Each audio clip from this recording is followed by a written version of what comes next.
women have made to society, that it's our joint responsibility to make sure that we create a kinder, gentler, and fairer society in which everyone can participate without discrimination, and that the barriers that we obviously all know exist within society are broken down so people can participate in a fairer way. Today, we're going to be listening and sort of learning about searching for Serafim with Ruby Smith-Diaz. And I hope that we all actually have some questions at the end of this event, because often we sit there and say, okay, well, I heard what the words are, but I'm not prepared to actually participate. And I would actually lean on one of the words, or some of the words from Dr. Martin Luther King, that said that it's not the words of our enemies that we'll remember, but rather the silence of our friends. And so today, I hope that you will also choose to use your words to be an active participant. So thank you very much.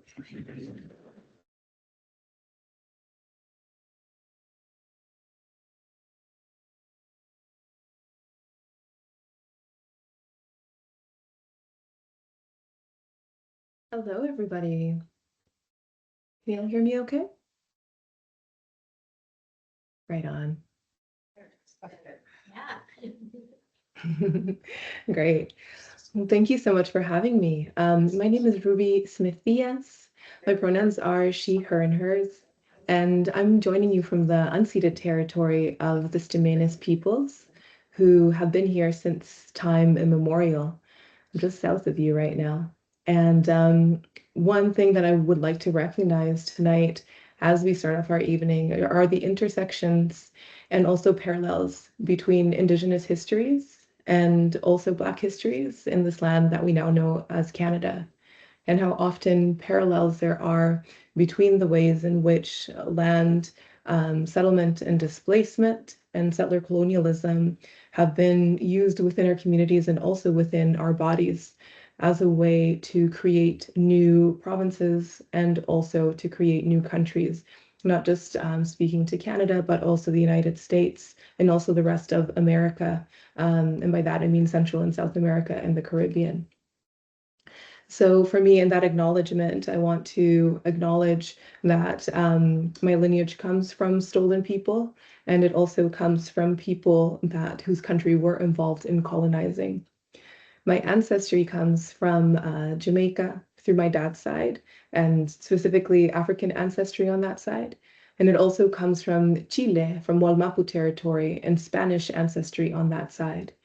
And I share this information with you so that you may know a little bit more about my lens that I approach this work with, and that you may know a little bit more of my experiences and the ways in which the world around me has shaped who I am, and the ways in which I navigate this world as a person of mixed identity, and especially in this month of Black Histories and Futures Month. So tonight I'm going to be talking, sharing a little bit about my research, my writing process for my book, Searching for Serafim, which you might have already had a copy. It just was actually listed as a finalist for the Governor General's Award for Literature and Nonfiction. So I'm very proud of that happening. That just happened in December. So that was fantastic news to receive. I'm going to be sharing with you essentially what inspired me to write this book, what inspired me as well to take a deeper dive into the life of Serafim Jo Fortes, and also how my writing process and my research process was a little bit unconventional in terms of the traditional ways of writing, I guess, stories about people, individuals, biographies, but also the intersection of lived experiences and acknowledging that, especially in archival work, when it comes to Black communities, there are many gaps. And those gaps can sometimes be spoken to through lived experiences and also through what's called speculative archiving. So I'll be sharing more of that in just a moment, but we're going to start first with talking about how this book came into fruition. And this journey started in 2022 with a Black History Month prompt by an artist called Robert Louis, Trujillo to create art that took a deeper dive into a historical figure that was of African descent. And that prompt inspired me to look into a little bit more of histories from Musqueam, Squamish, and Tsleil-Waututh territory, which now encompass Vancouver. And more specifically, look at some figures that I personally wasn't familiar with from the community. My background is also as an educator, and I've facilitated Black Histories and Futures workshops, specifically looking at the Canadian context within high schools for the last 7 years. And so when that art prompt came up, I just dove deep into the Vancouver archives and started looking at images of Black community members, which already actually proved to be quite a challenge in the sense of finding the appropriate term to actually return a search item on their online portal. So I had to look into not just using Black or African American, but I actually found a lot more results by using the words Negro or other outdated terms as well, which is quite unfortunate for me as a person from those community members or from that community to have to go through. But one of the images that kept on popping up over and over again was the image of Serafim Fortes, or known as Joe Fortes in Vancouver. His image really struck me, and I'll show you like the cover of the book here as well, because this is one of my favorite images of him. But this image really struck me in the way that he has such a confidence with how he's standing in front of his little home, and in such a way of kind of just like looking at the camera and almost like this playful expression on his face. And so immediately that pulled me in, and I started reading more about who this man was, who we know as Joe Fortes. And many people know Joe Fortes from the Joe Fortes restaurant in Vancouver, but don't really know other details about him or his life in the Lower Mainland. So as I started doing a couple searches online, I came across the information that he was actually of mixed ancestry, just like I was, and that his heritage was also specifically Afro-Latino. So specifically coming from the island of Trinidad, but on his mother's side, Spanish and maybe Portuguese ancestry. And that's what absolutely captivated my imagination, because never within a Canadian context had I come across somebody from the Black community of prominence that had mixed heritage like I did. And for me, this has always been something, a portion of my identity that has been very layered and at times feels very disconnected one from the other. And at many points in time has felt like I've had to prove myself to different communities, even my own communities that I'm from, to assert my identity and place in those communities. And that to me was so important in questioning who this man was, because I wondered if he also felt the same way, especially with the name Serafim, which I'll talk more about in a moment. But I grew up in Amiskwichi, which is known now as Edmonton, and that's the traditional territories of the Dene, Stoney Nakoda, Niitsitapi, Nehiaw, and Métis people. It also comprises Treaty 6 territory as well. And I grew up in a single parent household. I was raised actually predominantly by my mom, who is Chilean, and I didn't actually spend a lot of time with my father. And for me, my entire life, my identity, my upbringing was actually almost entirely surrounded by Latin American culture, Latin American people, speaking Spanish. Essentially, like up until age 10, I primarily only spoke Spanish for most of my days. Even in grade 2, I had to take the English as a second language class to bring my English, I guess, language up to snuff for the teachers. And that was also mixed with the experience of being one of the only Black people in my school, and almost always the only Black person in my class. So again, my identity felt very fractured.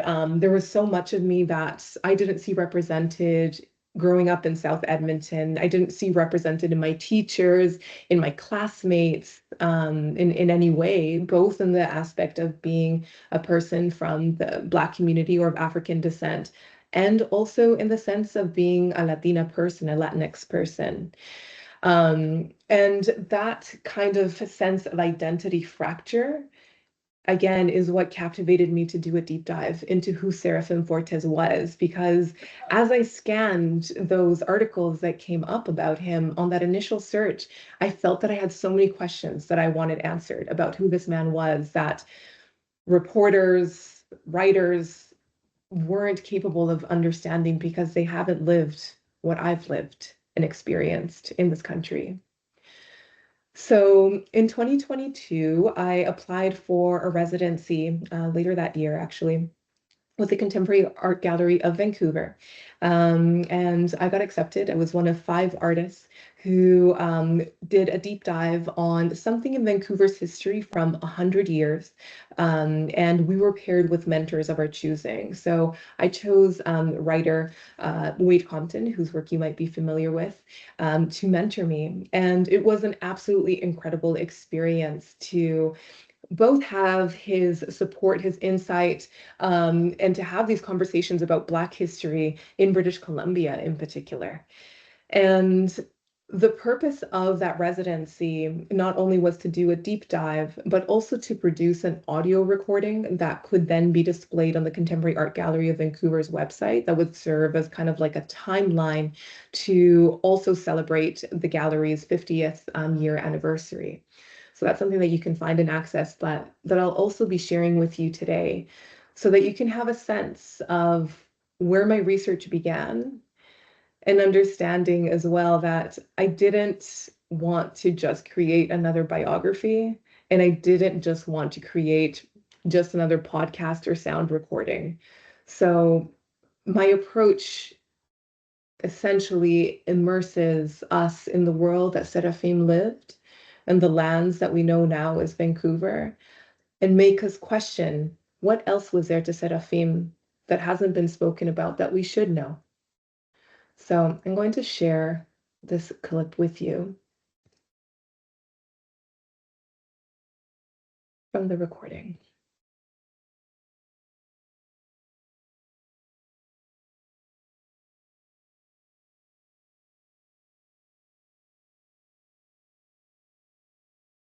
For some reason, it is not allowing me to share audio, even though we just tested this. Just give me 1 second. Here we go.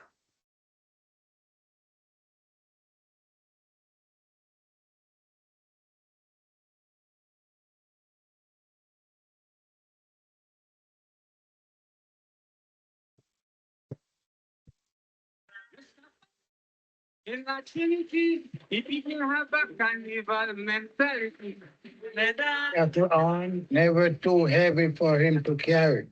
They are not serious. Very few conscious. Your ship, destined to take you back to the warm Caribbean Ocean, is battered in a storm and damaged beyond repair. You end up nestled between mountains and ocean, homelands of the Musqueam, the Holnish, and the Tsleil-Waututh. The temperatures here hover around 12 degrees most of the year. You shiver as you look up at the 2 sisters, comforted by their presence, longing for the sound of kaiso on your ear and the taste of busup and aki on your tongue. You are 19 years old.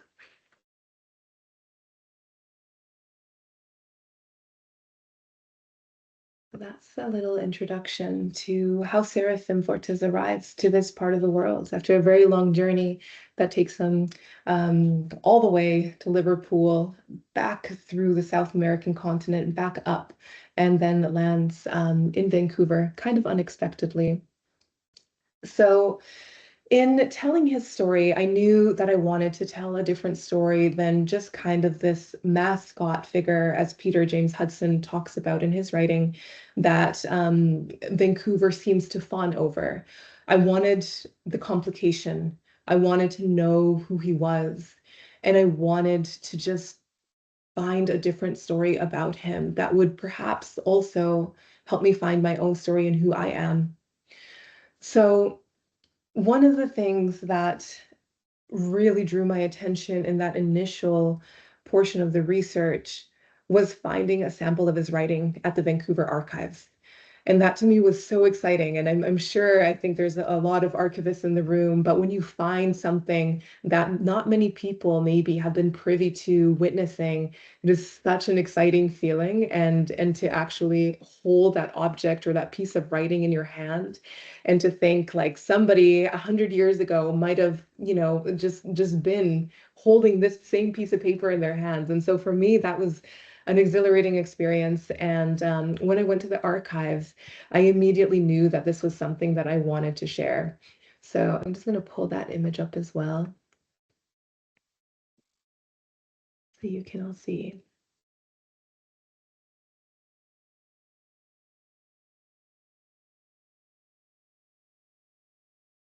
Oh, I guess it's not showing, hey?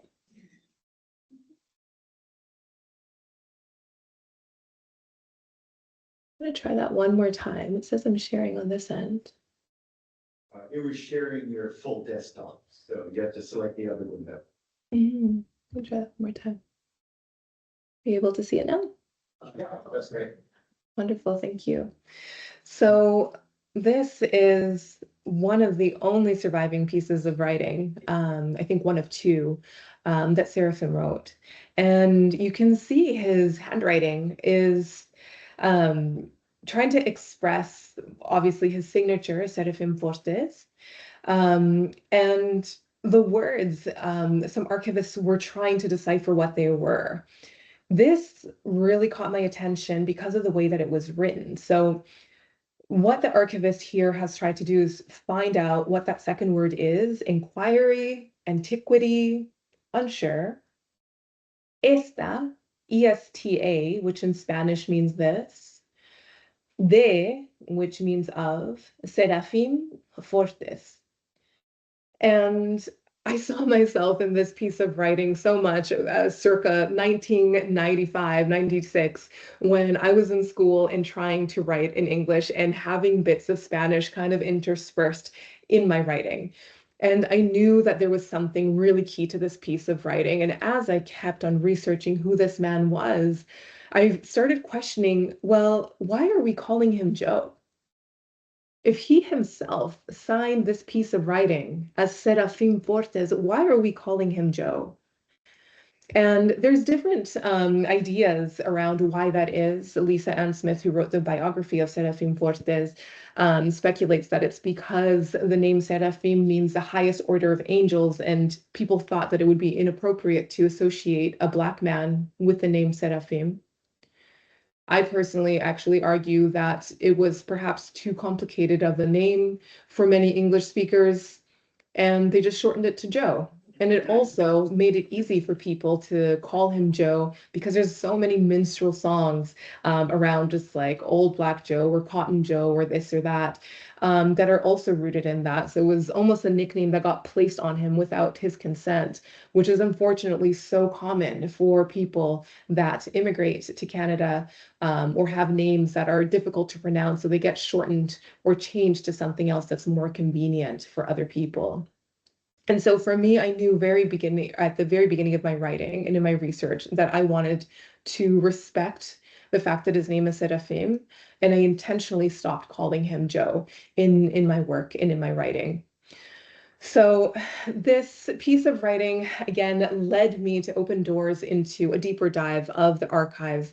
After I read his biography and reading racist article after article in the newspapers from this time, I was realizing that I was starting to have visceral responses to a lot of the language and the ways in which different portions of his life were dissected, in the ways in which people were talking about him, always with kneecaps. They were always referring to him as, in spite of his dusky skin, he had a heart of gold, or in spite of his appearance or his black skin, he was the whitest one of us all, and things like that are even referenced, unfortunately, at his funeral and the different pieces of writing that come out in the days after he passed away.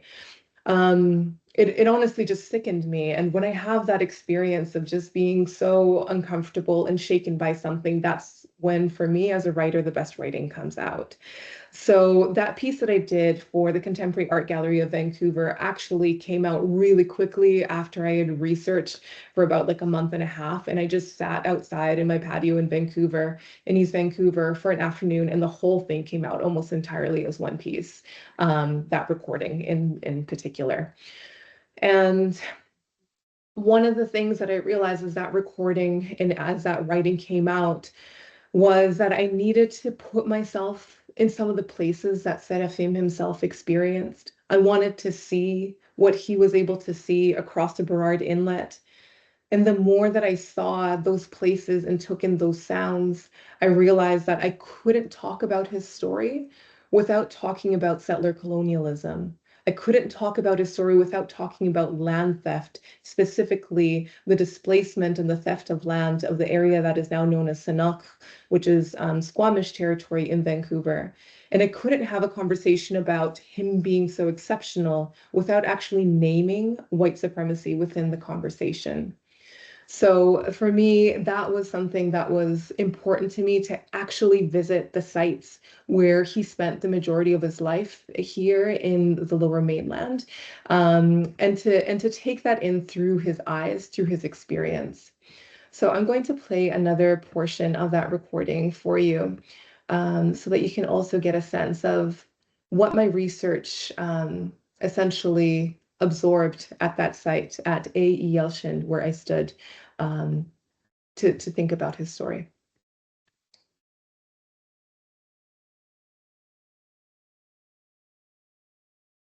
You learn that just 10 years before your arrival, Sanok becomes a place that your friends become confined to. Government men say that the city needs to grow. He draws a reserve, a line on the sand. We were never here for winters. A line that shan't be passed. Still, the nation goes on, 10,000 years strong, still a home. You imagine yourself one day in a home like the ones of those helping themselves to land, with white picket fences, wide cedar planks and windows. Over tea, you hear whispers that no Asiatic, Negro, or Indian can own a home. You let your foot sink into the sand and let the ocean wash over you once again. Patient man ride donkey. That's another portion of the clip from Soliloquy for Seraphim, which is also included in my book, and is the last chapter of Searching for Seraphim. So Seraphim at this time, Serafim Fortes, he's lauded as a hero in Vancouver at the same time in which the active displacement of the Squamish Nation is happening.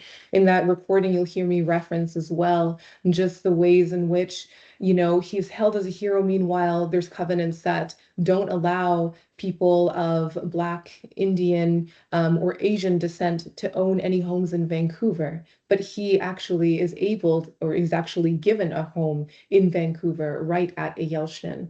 It's at the intersection of settler colonialism and also a part of it, in the same breath as white supremacist violence is happening all around him.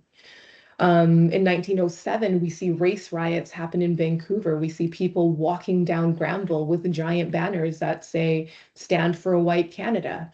So there's constant contradictions in Seraphim and in Seraphim's life when he's living in Vancouver, between the ways in which he's held up, again, as Peter James Hudson references, almost as a mascot, but there's always an exceptionalism around him, even in reference to other Black Vancouverites living at the same time period, or even in the case of Jack Johnson, who happens to visit actually while he's alive, who happens to visit Vancouver, does not get treated to the same degree of respect that Serafim does.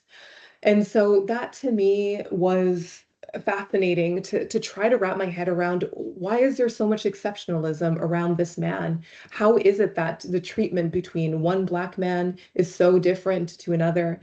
And how is it that, while he is being held up, there is the active displacement of Indigenous land happening right across the shore?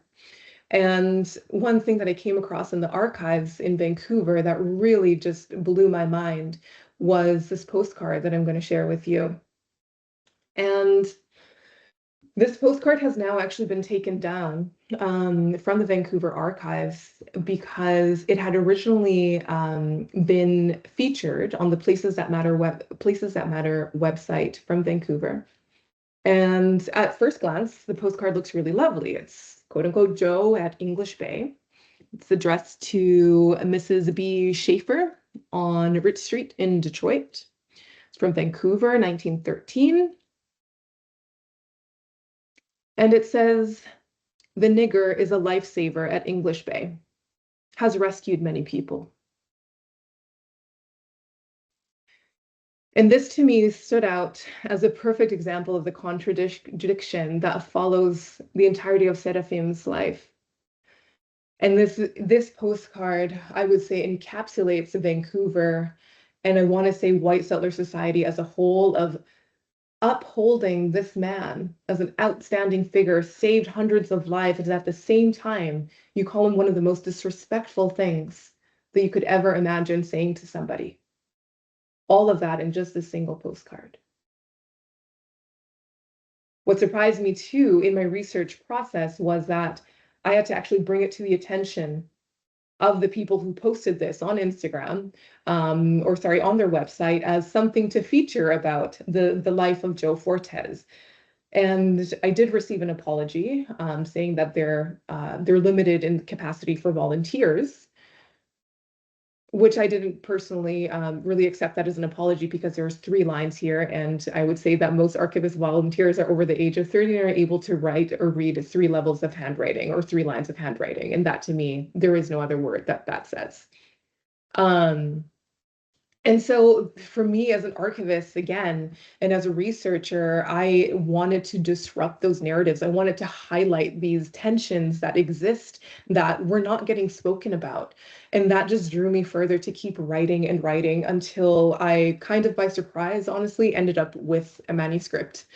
And that manuscript is what eventually became Searching for Seraphim. And as I kept coming up with these different contradictions, or finding these different contradictions, I started realizing how many gaps in Serafim's story there were. And that's where the space for magical realism also came into play in my writing, where, as some folks may know and recognize, Gabriel Garcia Marquez is one of the leading writers of this genre, but it's from Latin America. And it supposes that the mundane, the everyday events that happen in our lives can at any point in time be intercepted by another realm, spirit, a strange series of coincidences, and things that make you question whether the reality that you've just experienced or seen is exactly that, or if it's an intervention from something else. And somewhere in there is the truth about what happened. And there are many moments like that too, again, and I think folks here tonight gathered will notice that there are gaps where I think many of us start to wonder, well, what did actually happen there? And what is written, is it accurate? Or is it also maybe an exaggeration of whoever was writing that article at that time? And so there were many things like that that came up for me, and many periods where I wanted to also use speculative archiving as well, using my own lived experiences of being an Afro-Latina in Vancouver, growing up in Edmonton, to inform my writing, and to also maybe fill in some of those experiences that we don't know. And I just wanted to portray just the possibility of something different in a way that hadn't been captured previously in his biography and other pieces of writing. So I want to read a portion of my book from chapter 6 that talks about exceptionalism, and I think is a really important chapter for us even in this current moment in time. Here we are in 2026, and taking in the world events. And there are contradictions even with my presence tonight and what's happening across the country right now and what's rising up. So this is from chapter 6, Joe Fortes, model Negro citizen. Suppose that Serafim Fortes was a white man. Would he have been seen as exceptional? Suppose that Serafim, as a black man, chose to set up camp farther east on the inlet and interacted only with indigenous and racialized communities. Would he have been seen as exceptional? Suppose it was only indigenous and racialized communities that Serafim had taught how to swim, and that it just so happened it was only their lives that he saved. Would he have been seen as exceptional? Suppose that Serafim is considered exceptional only because of whose lives he saved. Does it then mean that some lives are valued more than others? Are the lives he saved what makes him exceptional? The permanent contradiction in the acceptance of Serafim Fortes as a black man and a beloved hero cannot be understood without delving into the societal context of the turn of the 20th century. Serafim made a name for himself just 1 year after his arrival in Vancouver for his help in evacuating citizens during the Great Fire of 1886. Years later, he rose to prominence again for saving the life of the American vice consul at Yeltsin. As one article in the Windsor Evening Record explains, Colonel Cook, American consul at Dawson, has asked that an effort be made to secure the Humane Society Medal for the colored man, Joe Fortes, bartender at the Alhambra Hotel, Vancouver, who saved from drowning Vice Consul Burke of Dawson at English Bay, Vancouver, by diving for him when he disappeared for the last time. Fortes had saved 6 human lives in many years at Vancouver's bathing resort, English Bay, and he deserves the medal far more than many of those who have for it. Although Serafim had been working as a lifeguard for years at this point, his saving of the vice consul's life seemed to have proliferated his popularity in Vancouver and finally validated his role as lifeguard. Consul Cook goes so far as to say that others who received the award in the past, namely whites, are not as deserving as Serafim, a statement that surely would have turned heads given the open subjugation of Black communities at this time. This article ends abruptly by providing a small window into Serafim's awareness of anti-Black racism at the systemic level in Canadian society, concluding that Joe thinks the Humane Society has drawn the color line on him, which directly contradicts the reputation that Joe was easy to please and always ready to serve, as well as the assumption that Serafim wasn't acutely aware of the anti-Black racism that he navigated in Vancouver. The only other window into Serafim's true feelings about living in settler society that I came across was published in the 1903 edition of the Vancouver Daily Province on October 14 about the first Thanksgiving holiday in Canada. Prominent Vancouver citizens were asked what they were thankful for, and in between other responses about being thankful to be alive or conversely not dead, Serafim responds that the kiddies have stopped coming to the beach. Once again, this stands in stark contrast to the reputation, or dare I say, fantasy, of Serafim being always ready to serve without complaint. Although he did genuinely seem to enjoy teaching children how to swim, he too grew tired and needed time to himself, not being in service of others. Many Vancouver citizens were indeed aware of Serafim's invaluable service to the city. In 1900, a petition began circulating, appealing to the municipal government to provide Serafim with a salary in exchange for his lifeguard duties. Just a few years after the petition to pay Serafim was presented to City Council, downtown Vancouver streets were lined with a mob of armed white men holding large banners that read, "Stand for a White Canada." Their loud chants and singing of the Maple Leaf Forever reverberating against storefront windows. Among these men were prominent politicians, policemen, and wealthy businessmen. The mob headed to Japantown and Chinatown to smash the windows of Japanese and Chinese-owned businesses and homes and threaten the lives of individuals of East Asian descent. The year was 1907. Serafim's home remained safe.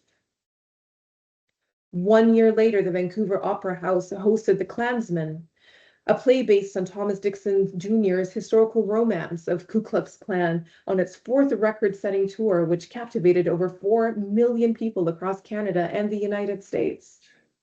The show sold out. Serafim continued to save whites at Yeltsin, and he continued to receive high praise for his work ethic and his skill set. The year was 1908. Serafim was safe. Serafim's home was safe. Under 6 elm trees, Serafim was safe. But why? To my best friend in grade 3, my only Black friend in elementary school, I'm sorry there were no elm trees to keep your house safe. I didn't know what it meant when they threw a brick through your living room window just months after you moved in. I thought that maybe it was a prank. I never understood why no other house on the block got pranked. Your mother never said anything when I asked why. Maybe now I'll gift you an elm tree.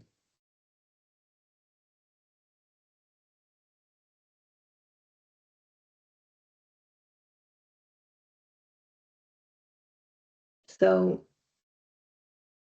to conclude tonight's presentation, I want to speak that heaviness that is captured in that chapter is still with me.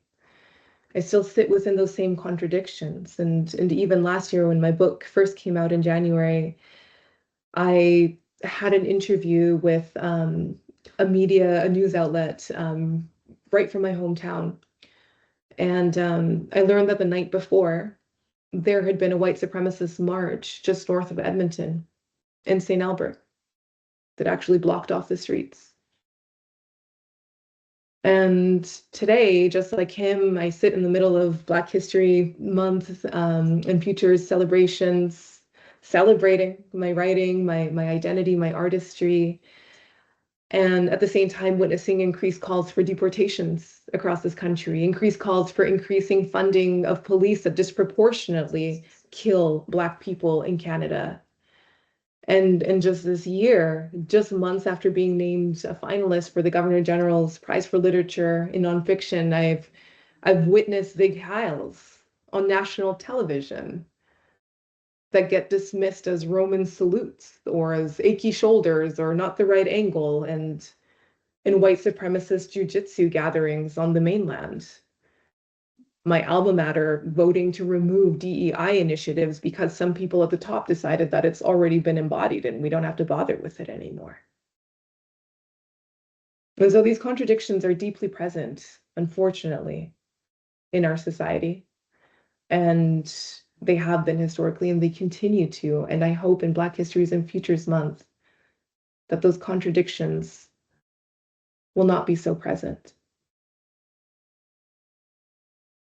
So to wrap up tonight, I'm just going to leave you with the end of Soliloquy for Serafim, and then we can go into our question and answer period.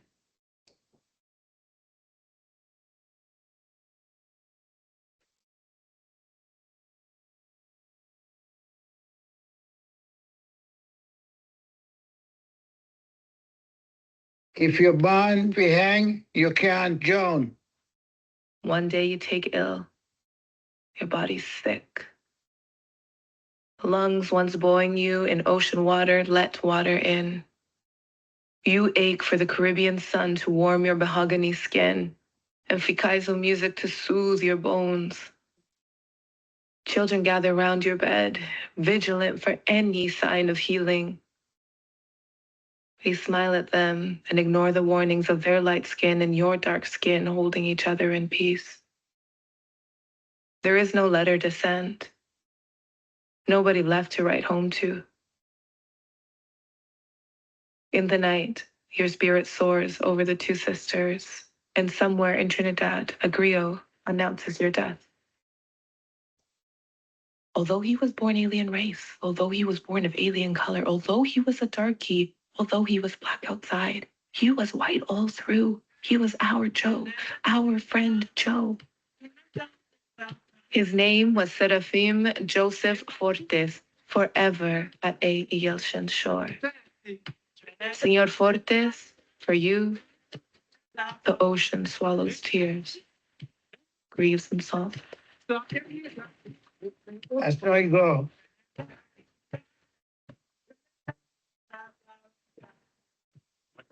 People talking about that.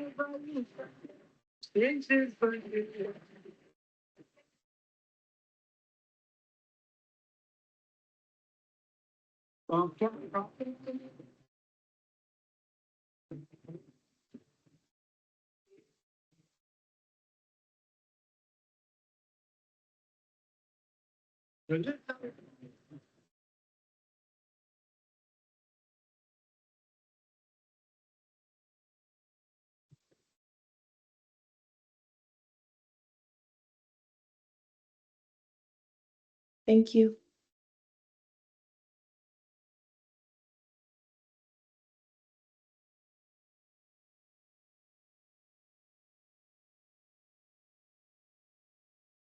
Thank you very much, Ruby, for your presentation.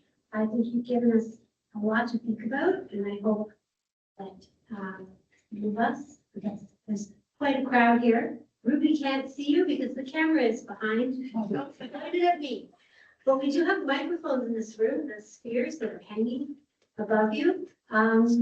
And so I'm going to say that if you would like to come up to the podium and ask a question, that's one option. I'm also happy to repeat it if it's necessary, or you can speak there. But I'm going to kind of moderate because I'm going to be Ruby's eyes during the question period. That is going to start now. So I invite you to take up George's challenge to engage and participate. Yeah, Did he have any family in Vancouver at all? can you hear that, Ruby? Yeah. I did hear Okay. that. Thank you. Yeah, no, he didn't have any family in Vancouver. What we know about him is that he had a brother actually that was based out of the UK, and he, for a moment, seems to have like contact with him, but there seems to be a falling out between that brother and Serafim, and there seems to have been arguments around the vocation that that brother had, and maybe like Serafim not rising up to the level of his brother who was a doctor actually.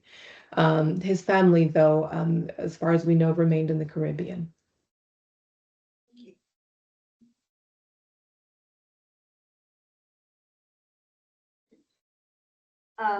Thank you so much for your presentation, and thank you for taking us through so many different modes of inquiry. You mentioned speculative archiving a few times. I wonder if you could explain to us what that is. Yeah. So speculative archiving, I've actually tried many times to find like a specific source of who kind of coined this term.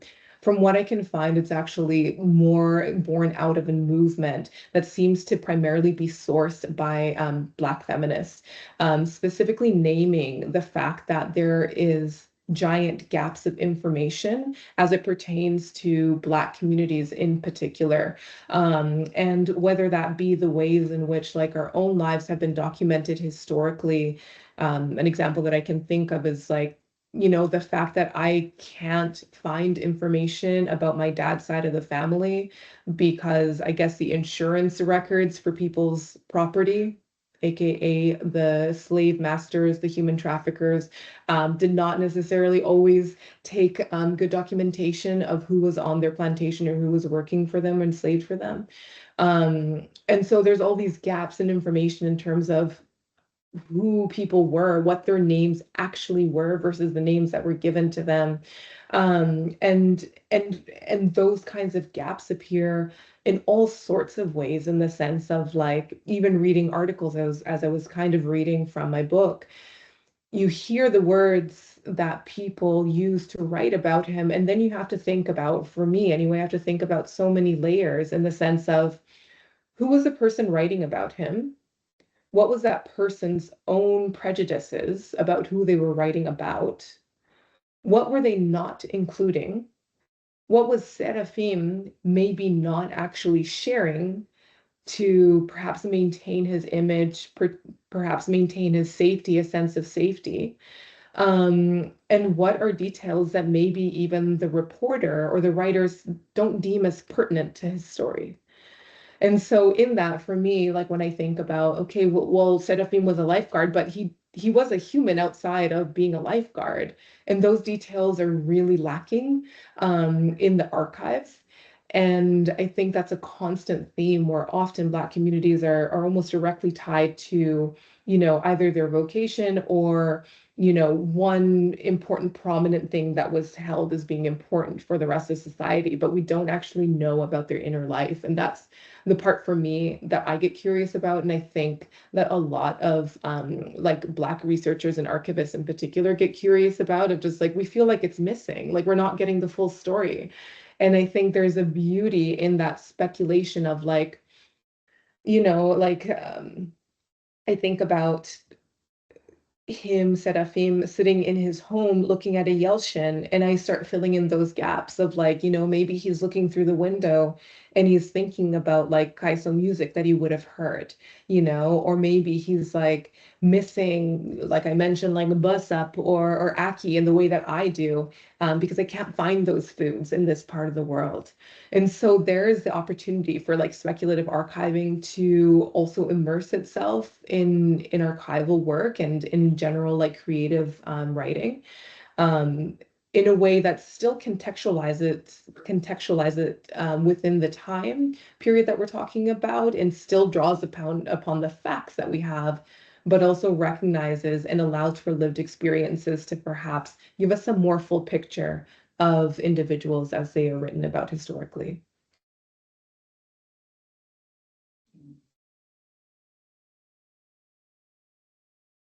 In the final reading that you did, the person made a very, I'm grappling with it, strange thing to say. Is they described him, and then the final comment was he was white all through. What the hell does that mean? What does that mean? It's that captivated my attention as well. And it's something that comes up again and again and again.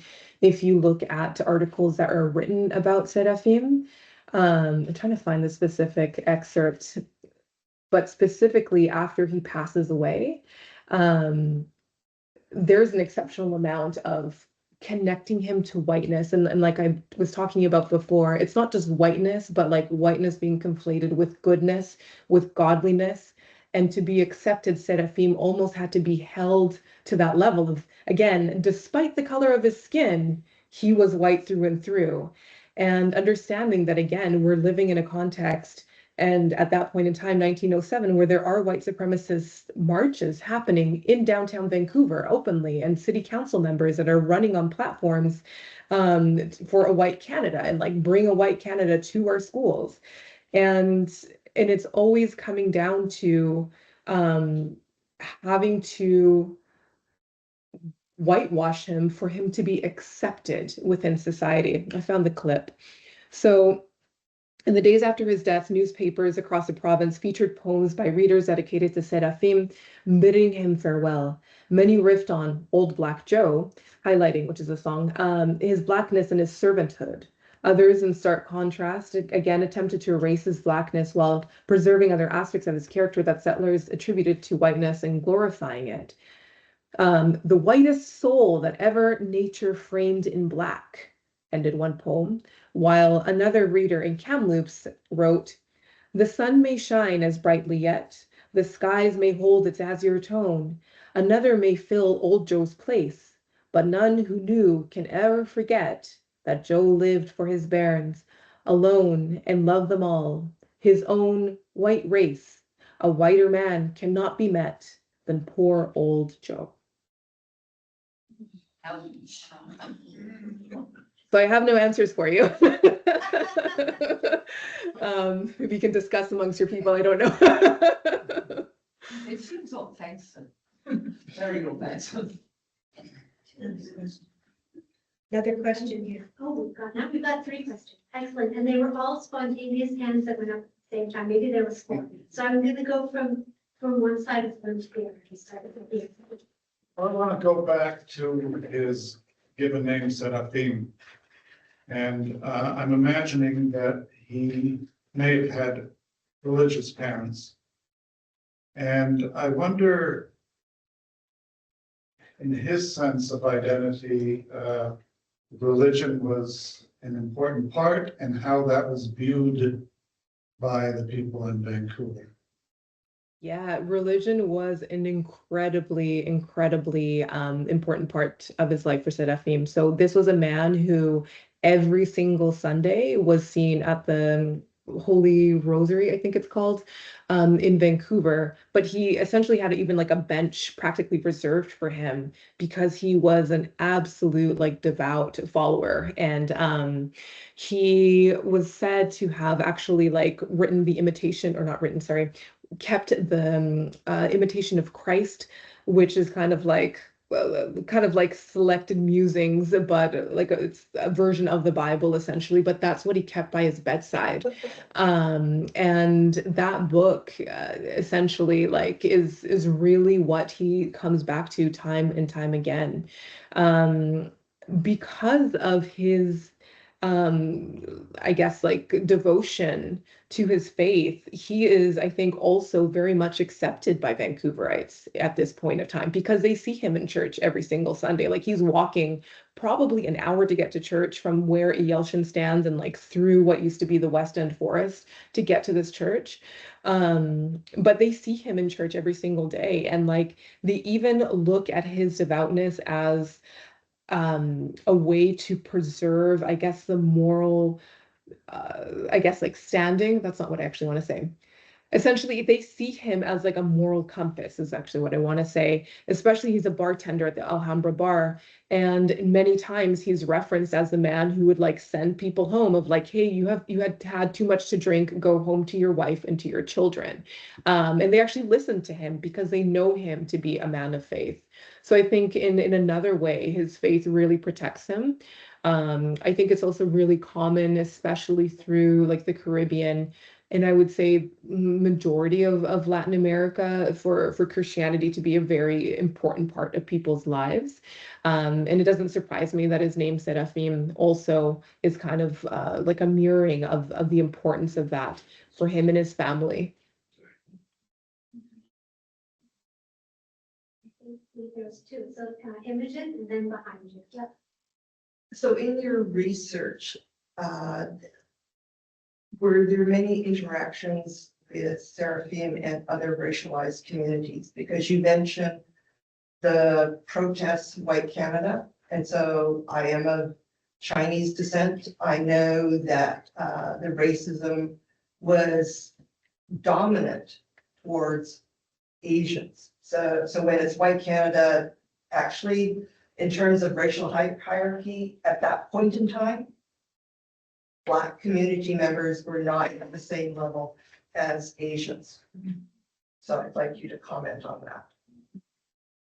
Yeah, this was actually something that I wanted to dive even more deeply in my initial round of research, because there is speculation in Vancouver of this place just across the water that was actually called Brownskin Beach, that is on the same side as where Sanuk, or where the Squamish, one of the Squamish villages actually used to be. And Brownskin Beach is said to have been the place where brown skinned people used to be able to go because, again, of the informal segregation that existed in Vancouver at that time. So that was actually my specific curiosity of what was his relationship like with other racialized people.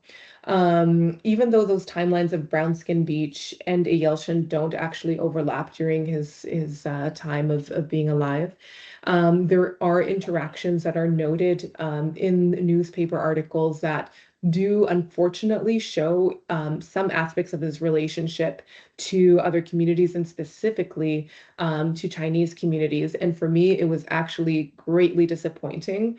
As Wade Compton calls it was kind of like my rupture point in my writing, because I had kind of imagined of like this man, this very visibly Black man, being in Vancouver in this white supremacist context, and maybe finding other communities of color to find affinity with. And in fact, I actually find the opposite. And specifically, unfortunately, he seems to embody a lot of anti-Asian sentiment.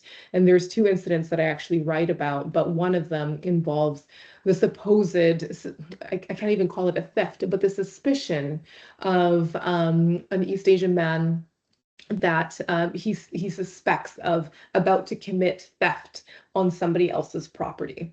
And this is actually written about in the newspapers at this time because Serafim tries to stand up for himself because he has shoved this poor East Asian man up against a fence, has yanked him out of this person's property under the suspicion of theft. But it turns out that this man was actually just trying to get to his place of work, which at that time I believe was to get like a load of laundry and to also drop off some produce at a house that he had been hired to work for. But Serafim again suspects that man of theft. And the same thing happens as well with supposedly a suspicion of theft in the English Bay locker rooms. And again, it's an East Asian man that is found after hours in the locker rooms at English Bay. And so this for me was a giant heartbreak to find out that he did not actually seem to form many relationships, at least that are documented, with other communities of color. Specifically with the East Asian communities, there definitely seems to be a lot of racist views that he holds, but he does have relationships with other Black people living in Vancouver, specifically the Scurry family, who he actually lives at their boarding house for the first period of time while he lands and maintains a friendship with them throughout the years. But unfortunately, the answer that I found out was not the answer that I was hoping for this man. And again, it's just I try to be honest about that in my writing, in that I don't want to just hold this man up as like a hero, as imperfect, or as like a saint or an angel. He had many flaws as well that I see. Hi, I grew up here and I consider myself fortunate to have had a Black French teacher, a Black dean of student services here at VIU. I did my undergrad with Wade Compton, who is extraordinary when we were 20. Dr. June Francis, who founded Hogan's Alley, was the mentor who took the most interest in me in my grad school courses. And often those people came and supported me because there weren't a lot of working class kids. And they championed me and helped me. But when I went on to teach at SFU and UBC in writing, it was very pasty white, very upper class. And I just wondered what it was like to be able to work with Wade Compton as a mentor and have someone from a similar background, how that affected you as a writer.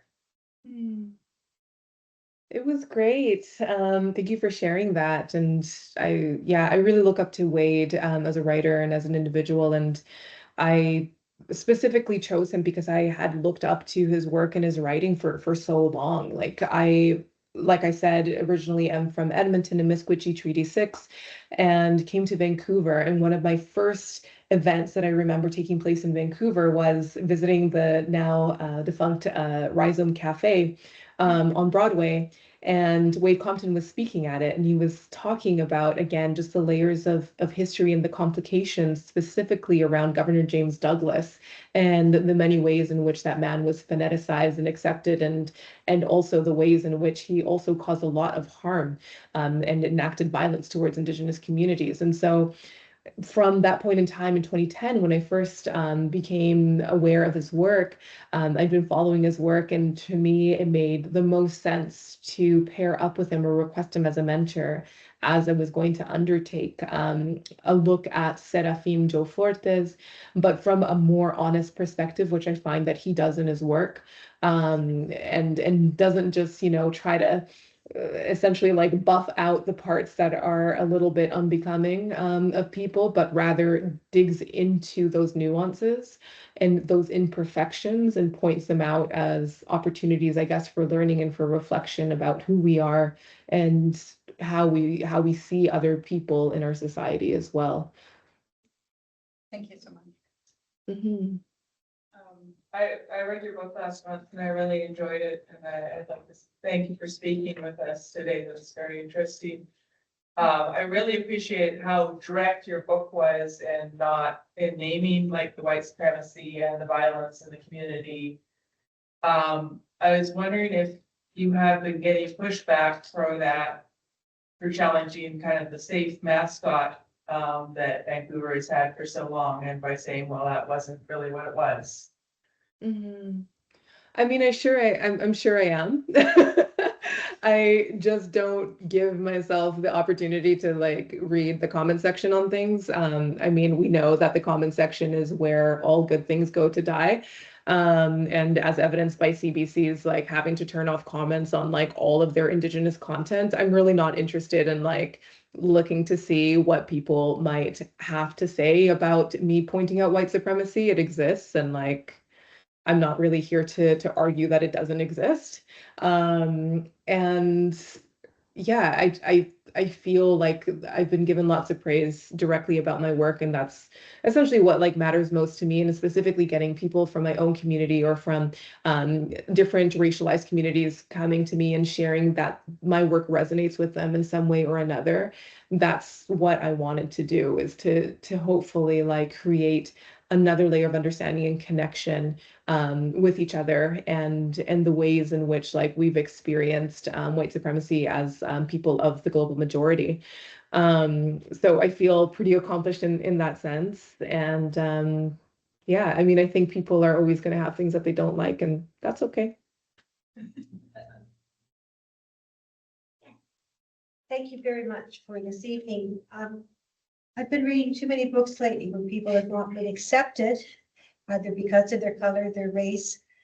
Right here in Nanaimo, the show right now at the Art Museum in regards to the Chinese town and the situations they dealt with and continue on to deal with.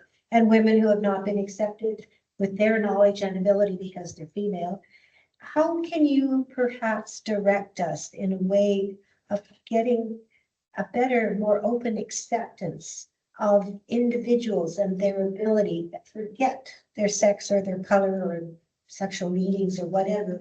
How do we open some doors better? Do you have any kind of suggestions about that? Yeah, I mean, so many layers to it, right? But I think starting to look even within, I guess, at an interpersonal level, like looking at your own friend circle and seeing who comprises your friend circle, and are there people of the global majority that like are part of your closer friend circle? And if not, asking yourself the honest question, why not? Why is that? And inviting yourself to maybe even sit in portions of shame or feelings of shame that might come up around that, or just like really taking a deep dive as to maybe why that's happened. I think also in terms of like opening doors, I think that there are many policies, both in institutions, or I should say like in institutions at like municipal levels, at provincial levels and national levels, that exist that really make it difficult to actually have people from the global majority in power.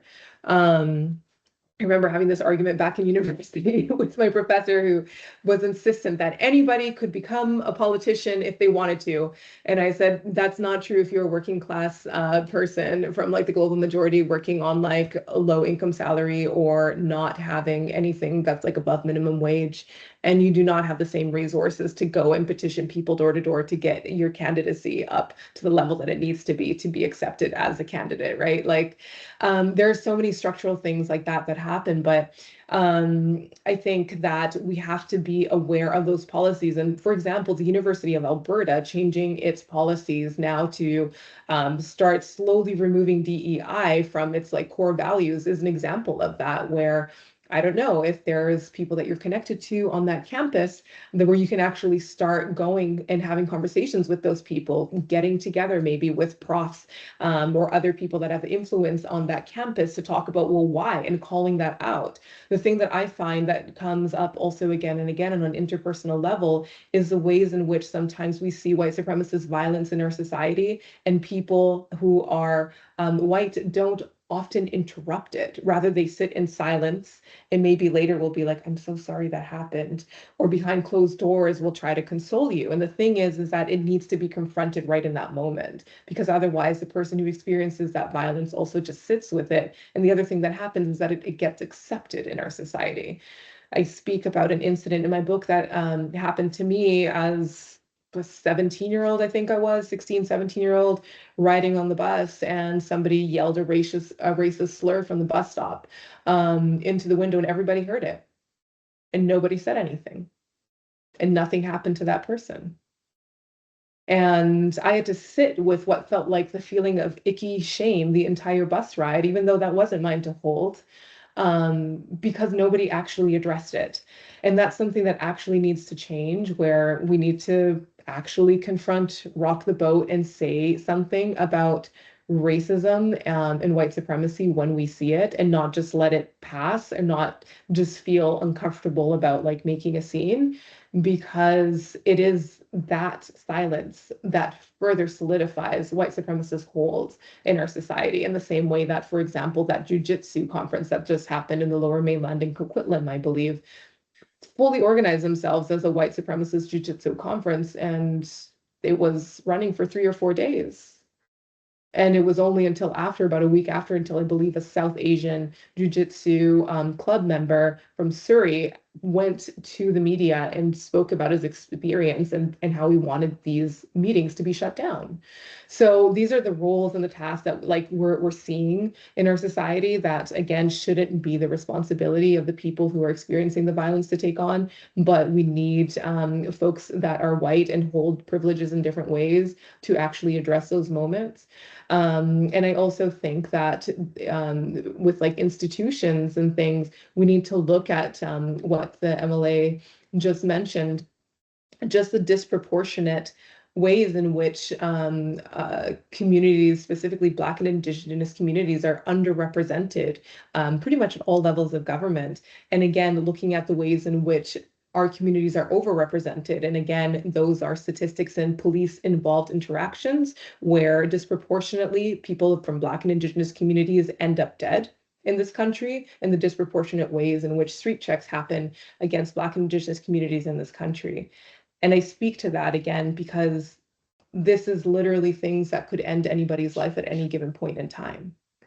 And without addressing that, we don't have a Black Histories and Futures Month. We just have a Black History Month and a tragic ending, right? I don't want to become another statistic. So these are all things that like need to be worked on, both at an interpersonal, but also at a systemic level.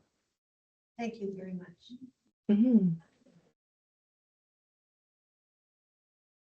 Thank you. I think that is a rousing way, because I don't see any further hands at this point. I have maybe a bazillion questions, but I also can probably ask those to me later. So I would like to conclude with that. And before we break, I want to invite the Member of Parliament for Nanaimo, Mr. Promise, is going to close with a few remarks. And while she's coming up to the podium, I'm just going to remind you not to take off too far afterwards. Those of you who pay for parking, it is free now. So you can stay. It's free after, so we're all good. Can we have some treats and copies of Searching for Serafim available? I'm going to have to ask Christine to save me your copy. So please join us down the hall after. Thank you so much. Thank you. Good night. And free Palestine. Yeah.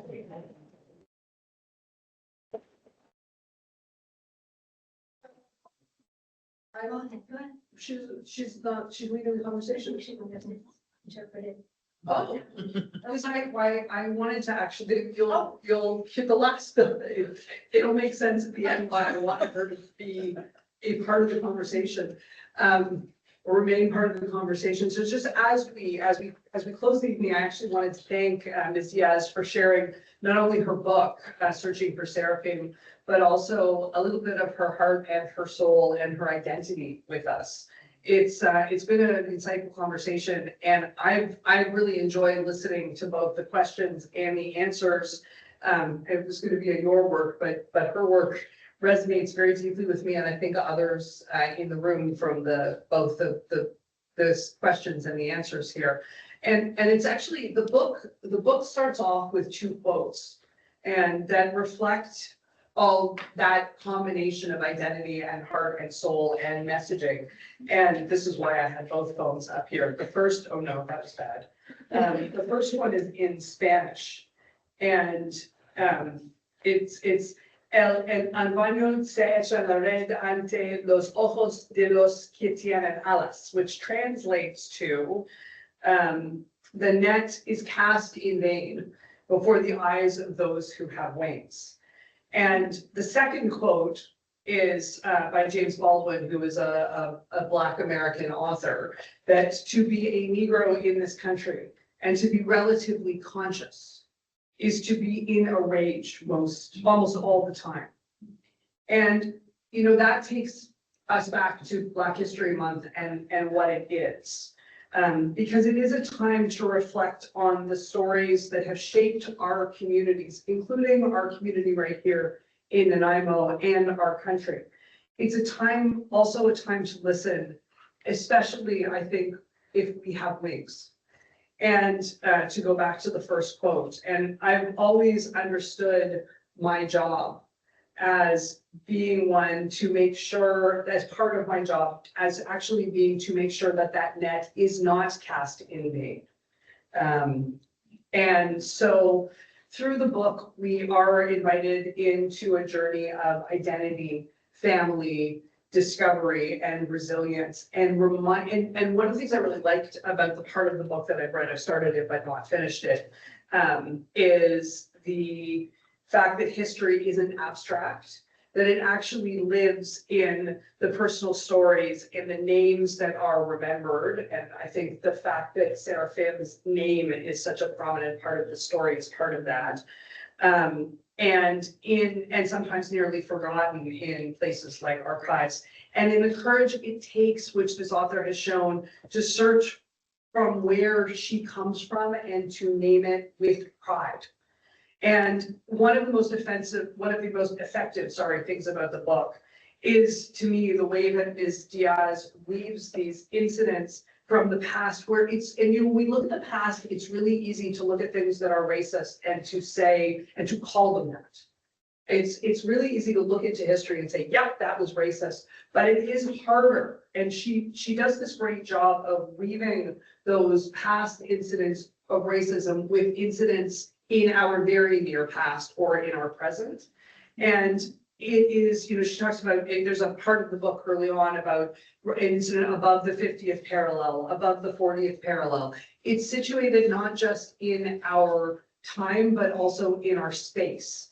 And this is a time when sort of well-meaning people of privilege would prefer to believe that it didn't happen, that it wasn't meant that way, to cut people some slack. And it does in the end make many of us that do that complicit, even though it's not what we want to be. And it reminds me that we should be as outraged about racism today and in the here and now as we are about that racism in the past.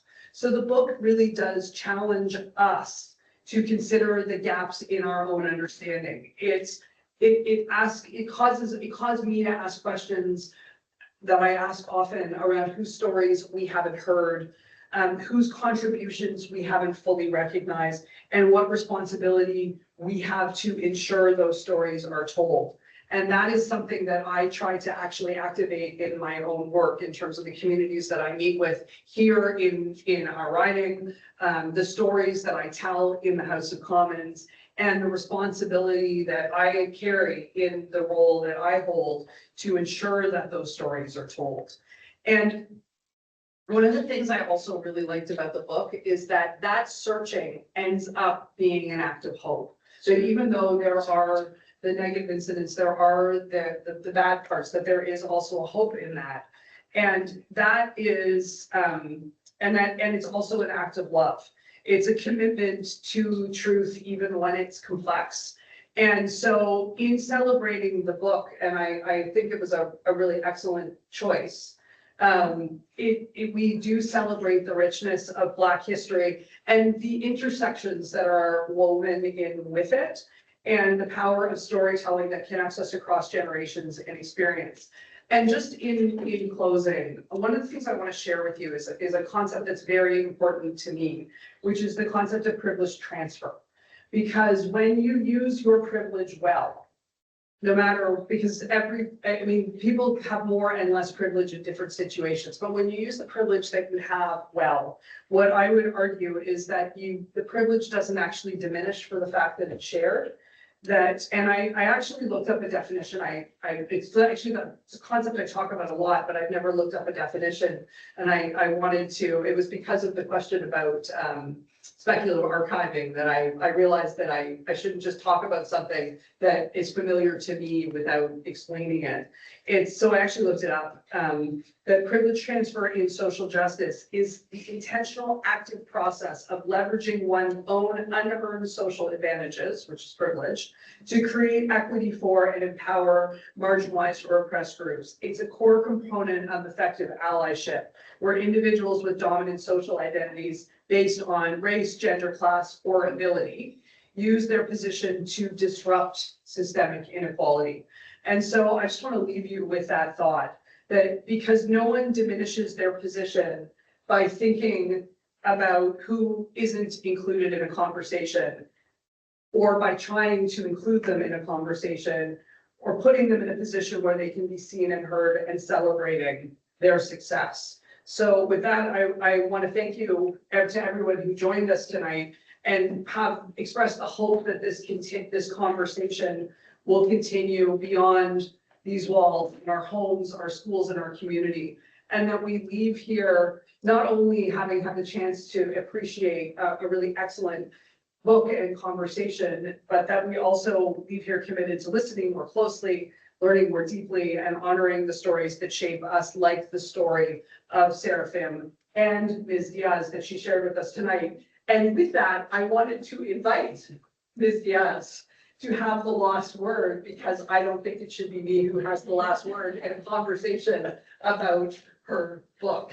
And so I actually think the last word should have, that was and so I'm gonna leave you with that and invite, actually, maybe there's someone else in the room who would like to have the last word, because I don't think that when it comes with the elected official, that it should be me. So I will invite someone to have.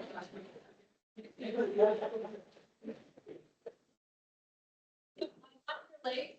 It's a quick meeting, so I don't know if you were told, thank you so much, Ms. Quinn. Thank you so much for that. If you know about the other two Black History Month, or three Black History Month events that are coming up. So on the 19th at noon in the theater lobby, we are reading Desmond Cole's book, The Skin We're In, and it's a book club discussion. So download it and listen to it before the 19th and come and talk about it at noon. And then on the 23rd at 2:30, also in the theater lobby, we are doing a liberation poetry open mic, though it's not necessarily only poetry. You can come and hear students and the community read from share the thoughts of Black authors. And then on the 28th, I believe it is, the 27th, the conversation between Dr. Magnolia Parker and Dr. Adel Haib, about the organizing that she is doing in Sudan to help women and children who are caught in the conflict there. So 3 events there, and they're listed on the BIU website. So Thank you. come to those as well. Thanks.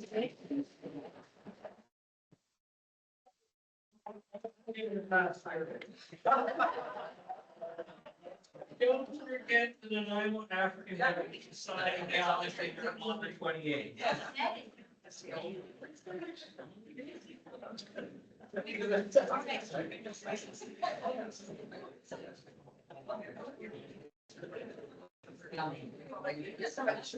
Oh, really? Okay.